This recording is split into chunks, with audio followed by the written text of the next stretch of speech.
केशरी देव जिला उपसभापति भाजपार कौन कह आज जो साधारण निर्वाचन कौन कह ये गणतंत्र महापर्व आज माने लोक मैंने बहुत परिमाण उत्साह सह सामिल होती सका एपर्यंत बहुत धाड़ी लंबी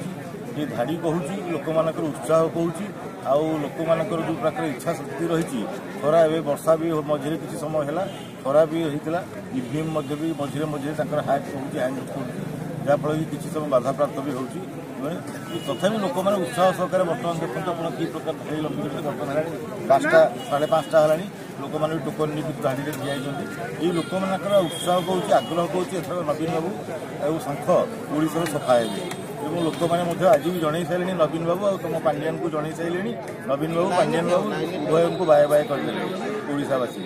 और आज भी आम ये अंचल लोक बाय बाय कर निश्चित भाव परिवर्तन हो पवनफुल सरकार भी भाजपार सरकार गठन। धन्यवाद।